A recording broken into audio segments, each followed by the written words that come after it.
অবশেষে আমাকে খুলনা ছেড়ে চলে যেতে হলো। হয়তো আর ফেরা হবে না তোমাদের এই খুলনা শহরে। অনেক আত্মীয় স্বজন, ভালোবাসার কাছের মানুষজন, বন্ধু বান্ধব, পাড়া প্রতিবেশী সবাইকে ছেড়ে চলে যাচ্ছি খুলনা ছেড়ে। কিন্তু কোথায় যাচ্ছি? আর আমি একা যাচ্ছি কিনা? না ভাই, আপাতত একা যাচ্ছি না, কিন্তু একা থাকতেও হতে পারে আমার। কি বা কারণ খুলনা ছেড়ে চলে যাওয়া? কেনই বা যাচ্ছি খুলনা ছেড়ে? সব কাছের মানুষদের ছেড়ে, আত্মীয় স্বজনদের ছেড়ে দূরে চলে যাচ্ছি। ঘৃণার বসে নাকি রাগের বসে, না ক্ষোভের বসে, নাকি প্রয়োজনে? না ভাই, ঘৃণা রাগ ক্ষোভ কোনোটাই নয়। কারণ আমার এই ছোট্ট জীবনে অনেক অনেক অনেক বেশি ভালোবাসার মানুষ। আমাকে অনেকে ভালো না বাসলেও আমি সবাইকে ভালোবাসি। যাওয়ার সময় খুবই কষ্ট হচ্ছিল। কেন যাচ্ছি, কি কারণে যাচ্ছি, সেই কারণটাও বলবো। আমার প্রাণের শহর খুলনা, আমার জন্মস্থান খুলনা, আমার আব্বা মা সবার জন্মস্থানই খুলনা, আমার হাজবেন্ডেরও জন্মস্থান খুলনা। আমরা খুলনার স্থানীয় মানুষ। যেতে যেতে মানুষকে অ্যাডভাইসও দিয়ে যাচ্ছি। একটা পরিবার ট্রেন দেরিতে আসার কারণে তারা সিদ্ধান্ত নিচ্ছিল বাসে যাবে, তাই তাদের একটু অ্যাডভাইস দিলাম। আপাতত যশোর গিয়ে পৌঁছালাম। যশোর রেল স্টেশন থেকে কাছেই। কি মুজিবনগর না যেন, মুজিব সরণি রোড, এরকম একটা জায়গার নাম। তবে সেইখানে গিয়েছিলাম আমার একটা বিশেষ একটা দরকারে ইন্টারভিউর কাজে। না ভাই, আপাতত এখনো খুলনা ছাড়ছি না, কিন্তু ভবিষ্যতে খুলনা ছাড়তে হতে পারে। আগাম আগাম একটা শোকবার্তা দিয়ে রাখলাম। আমি খুলনা ব্যতীত অন্যান্য জেলায় থেকে দেখেছি খুলনার মতো এত শান্তি, এত ভালো মানসিকতার মানুষ, এত অতিথি পরায়ণ মানুষ সারা বাংলাদেশে কোথাও নাই।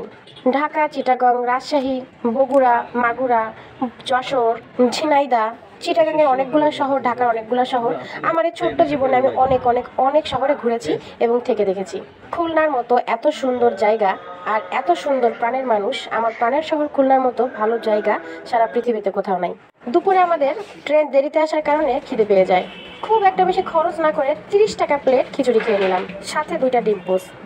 ট্রেনের আসার কথা ছিল 2:30টার সময়, সেই ট্রেন আসতে আসতে 3:30 লাগিয়েছে। আমাদের কাজ শেষ হয়েছে বেলা 12টার সময়। 12:30 নাগাদ আমরা রেল স্টেশনে পৌঁছাই। সেখানে এসে দেখি 2:30 ছাড়া কোনো টিকিট নেই। কি আর করার, এই গরমে যদি বাসে জার্নি করি তাহলে জীবনই শেষ। তারপরে সে 2:30টার টিকিট কেটেছি, কিন্তু ট্রেন এসেছে 3:30টার সময়। যদিও আসার সময় ট্রেনটা খুব দ্রুত চলে এসেছে, যাওয়ার সময় 6টার সময় ট্রেনে উঠেছি, 8:30টার সময় ট্রেন ছেড়েছে। দুইবার আমরা ক্রসিং করেছি। 9টা, 9:30টার দিক আমরা পৌঁছেছি যশোর, যেখানে 1 ঘন্টাও সময় লাগে না। ওই যে কথাই আছে না, কপালে যদি ভোগ থাকে কিছু করার থাকে না। অবশেষে আমাদের ট্রেনের আগমন। আমাদের অভিভাবক কিন্তু খুব বোর ফিল করছিল, কারণ সে ভোর থেকে লং টাইম সে আমার জন্য অপেক্ষা করছিল। আর আমার ইন্টারভিউ দিতে যেখানে লোক হবে 100 জন, সেখানে ক্যান্ডিডেট ছিল 700 জন, আর উপস্থিত হয়েছে 250 জন। চাকরির বাজারে যে কি পরিমাণ কম্পিটিশন, তো আজকে যদি ইন্টারভিউ দিতে না যেতাম তাহলে বুঝতে পারতাম না দেশে কি পরিমাণ আহাল পড়েছে, ভবিষ্যতে আরো আহাল পড়বে। এই যে মানুষগুলো দেখছেন, একটা সময় এইগুলো বিলীন হয়ে যাবে, এখানে ঘর বাড়ি কলকারখানা উঠবে, তখন দেখতে পারবেন দেশে আরো আহাল পড়েছে। আসার সময় আলহামদুলিল্লাহ 1 ঘন্টার ভিতরে আমরা খুলনা পৌঁছে গেছি। সুন্দর একটা ট্রেন পেয়েছি, যেখানে কারেন্টের লাইট অফ দিয়ে আছে। ফোনটা যদি চার্জার নিয়ে যেতাম তাহলে অবশ্যই চার্জে দিতাম। আসার সময় খুব সুন্দর ভিউ নিতে পেরেছি, কারণ আমি জানলার পাশে বসেছি। আল্লাহ হাফেজ।